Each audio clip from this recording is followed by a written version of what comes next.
Hey guys, what's up? Cameron here, back with another vlog for you guys, and today I got something super exciting. Alright, Square Enix invited me out to Los Angeles to check out Shadow of the Tomb Raider. This is the final game in the trilogy of Lara's origin story. I've come so far.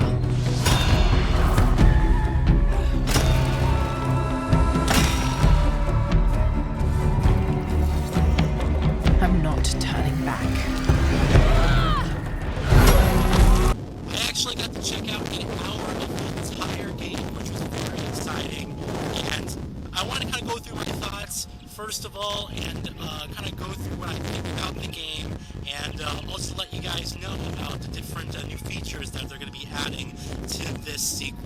So something very important to note here is that Shadow of the Tomb Raider is actually being developed solely by Eidos Montreal this time around. I was speaking to Heath, who is the lead game designer on Shadow of the Tomb Raider, and he was telling me how Crystal Dynamics did the first game, and they did the multiplayer for 2013 Tomb Raider, and they actually did some of the more bigger tombs in Rise of the Tomb Raider, but now Shadow of the Tomb Raider has been moved completely over to Eidos Montreal. These are the guys who did the Deus Ex series, and Crystal Dynamics is basically hard at work on their new unannounced Avengers game. So something important to note there, I wasn't actually quite aware that Eidos Montreal is now taking the helm completely for this game. And what that means is we get a new direction.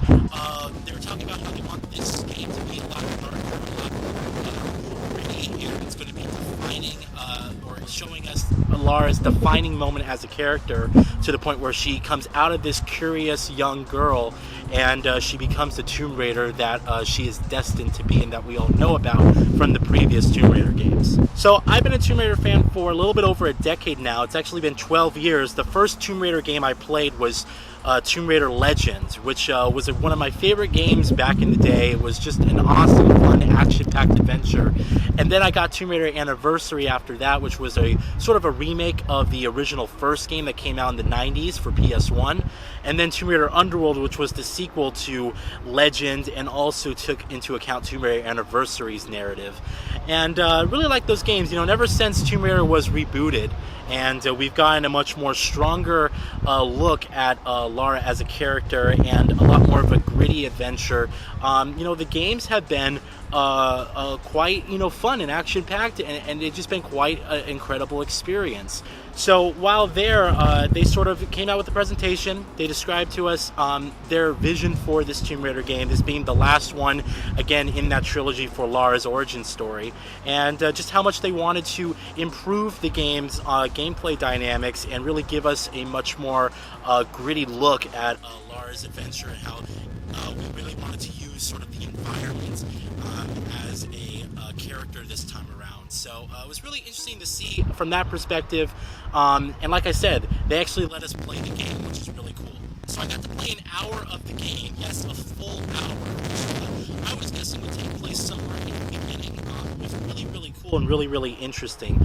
I got to see and play Lara as she's kind of going through this sort of a Day of the Dead festival, and she's tracking down one of the members of Trinity, which was really cool. Some of the screenshots that were released, you'll actually be able to see firsthand what that was like. So it was really, really super interesting. So we started off by kind of walking through the streets of Peru, and you kind of interacted with different civilians there, and after that I kind of transitioned into the normal stealth action gameplay, where we were kind of traversing the environment.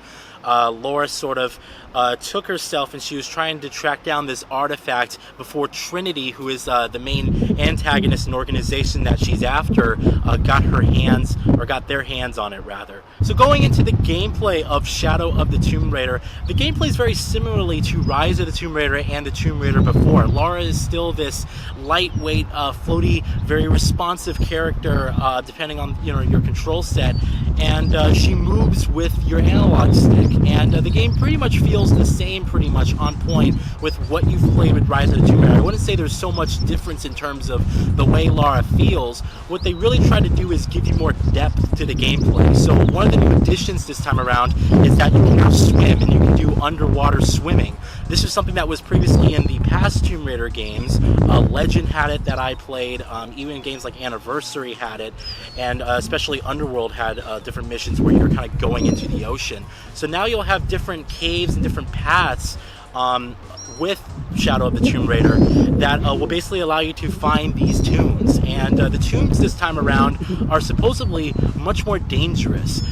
You can actually die on your way trying to get to them, and you can now die trying to solve them. So they're a lot more dangerous this time around. They really wanted to sort of take it up to 11 in terms of their design philosophy with these tombs. So we didn't get to see much of the tombs, but I did try the underwater section in our demo that we got to play, and the controls felt fine.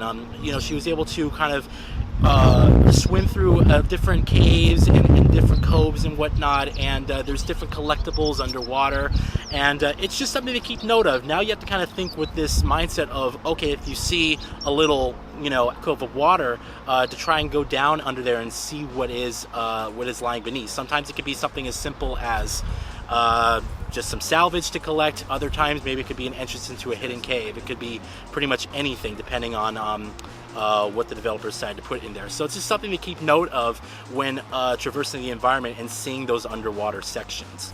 In addition to that, one of the new tools that Lara has is this sort of climbing rope. Now this is different from Uncharted 4, which allowed you to swing from different platforms. Now when she is traversing and basically hanging on, let's say, some type of mountain, she could attach a rope and then sort of rappel down or up depending on where she wants to go. And this is pretty cool because now when you're jumping from platform to platform, you always have to think sort of, okay, what if there's a different area underneath with some hidden items or whatnot? And so you can attach a rope, you can then rappel sort of down, and then from there you can either swing side to side on the wall to get to a different ledge, or you know, just drop down to a lower level and you can find some special hidden items. So that was also something that was pretty cool to see in the demo. Definitely something I think that is really cool to add to her arsenal. But you know, these are some of just the minor gameplay changes and tools that they gave Lara to help make the, at least platforming, more diverse, and to put a little bit more thought into where you're going and where you could go. Now, keep in mind that our demos were played on a 48-inch Sony, I think X850D TV, so it was a pretty decent, you know, 4K TV. It was running on the Xbox One X console, and from what I could see and tell, it was running at a native 4K at 30 frames per second. The graphics of the game were really beautiful, but again, if you played Rise of the Tomb Raider, that is still one of the most beautiful games, and still to this day considered an incredible benchmark for PCs. And I really feel like Shadow of the Tomb Raider is just going to add to that a little bit. I didn't really notice too much difference in terms of Rise of the Tomb Raider on its maximum settings versus Shadow of the Tomb Raider on at least the Xbox One X version that I played. The graphics handled well. She still has really good Tress Effects hair. They changed her character model a little bit so that she looks a little bit more like her voice actress, Camilla Luddington. So, you know, everything there in terms of the visuals is really well polished. There was one graphical glitch that I came across where the world kind of disappeared and then came back after like 1 or 2 seconds. So, you know, keep in mind the game was still in development, and I obviously got to play the game before anybody has really seen the game. But with the release date set for September, what I played was really polished. The frame rate was very solid. The only issue for me was in terms of the shooting mechanics. They felt stiff. I don't know if that, again, was the 30 frames per second cap, if that was the input lag of the Sony TV we were playing on, but the shooting just felt a little bit stiff. You could get past it, but that was the only thing I felt like they kind of needed to work on, was just a little bit more fluid controls in terms of the actual gunplay combat in the game. So in addition to the combat of the game, stealth is also a major focus. One of the big things that they wanted to do with taking Lara to the jungle now is they wanted her to use her environment as far as stealth goes. So now one of the new abilities is that she can actually hide in like vines and stuff and take down enemies without them even seeing her. She can put mud on her and kind of sneak through different puddles and whatnot and then try and take down people. She can climb trees and then use her rope to sort of sling people up and then take them out. We didn't see too much of this in the gameplay demo that we got to play. One of the big things though is that we did get to take cover against like walls with a bunch of leaves on her, and she kind of like lays back and just kind of hides, and you can just get some guy, and it's very satisfying. You kind of feel like the predator in that instance. But I really do feel like all the new additions that they brought to the stealth is really going to help people play the way that they want to play. And that was also a big focus, is having these larger levels, having more options to take down your enemies, and now you'll be able to confuse your enemies, and the AI is also supposed to react depending on how you take them down. So that is something that is really interesting and really cool to note. Guys, in the end, I walked away from Shadow of the Tomb Raider really happy with what I played, although a little bit disappointed with the respect that there wasn't more innovation with the gameplay.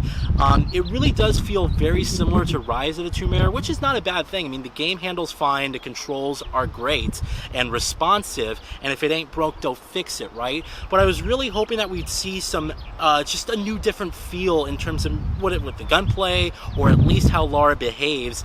Some of the even animations from Rise of the Tomb Raider were reused here in Shadow of the Tomb Raider. So I really feel like I wanted a little bit more innovation. However, what I played was still very engaging, it was still very fun, and I personally cannot wait to get my hands on the game in September and experience Lara's defining moment as a character. And this time around, with Eidos Montreal now completely at the helm, I'm really hoping that some of that influence from Deus Ex kind of rolls over into Tomb Raider in terms of level design, and we really start seeing more and more options, and especially, hopefully, a stronger narrative this time around. Anyway, that's it for me. Thank you again. Special thanks to Square Enix, I have to say, for inviting me out here and really getting to play the game.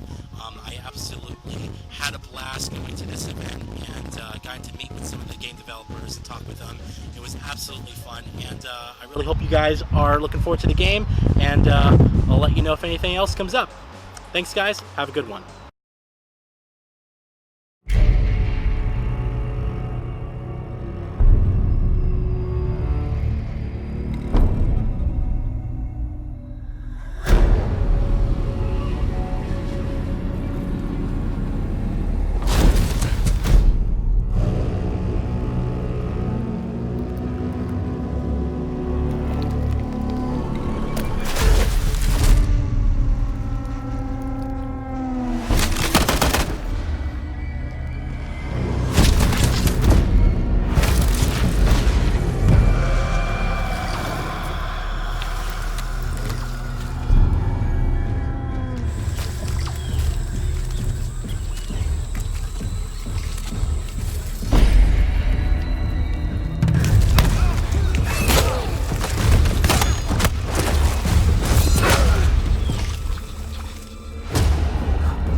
So far.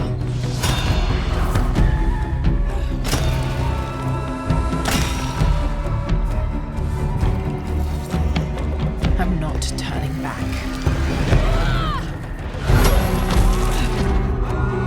After all I've sacrificed,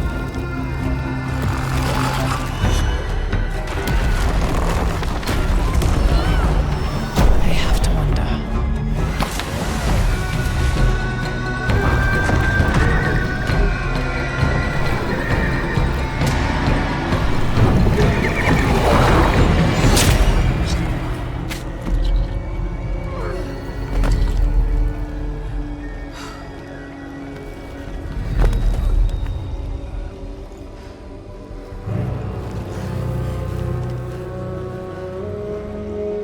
What will I become?